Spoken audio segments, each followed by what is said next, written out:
What are the duties of a student? What does the word duty mean? Duty to what? Duty to your country according to a politician. Duty to your father and mother according to their wishes.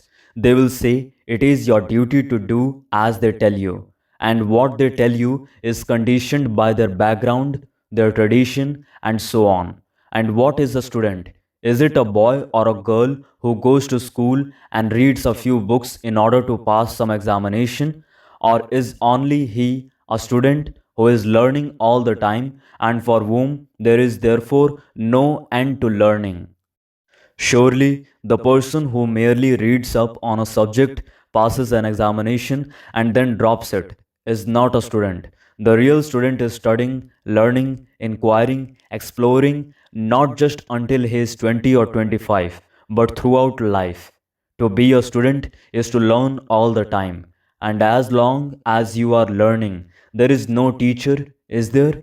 The moment you are a student, there is no one in particular to teach you because you are learning from everything. The leaf that is blown by the wind, the murmur of the waters on the banks of a river, the flight of a bird high in the air, the poor man as he walks by with a heavy load, the people who think they know everything about life.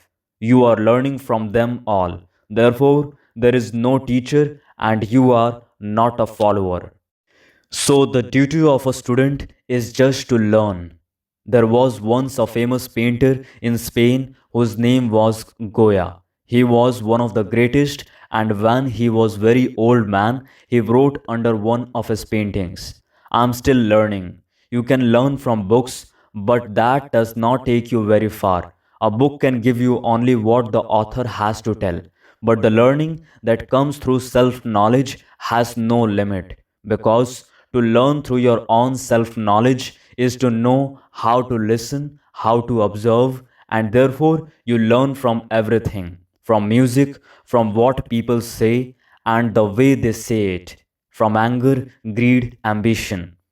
This earth is ours. It does not belong to the communist, the socialist, or the capitalist. It is yours and mine, to be lived on happily, richly, without conflict. But that richness of life, that happiness, that feeling, this earth is ours, cannot be brought about by enforcement, by law. It must come from within because we love the earth and all the things thereof, and that is the state of learning.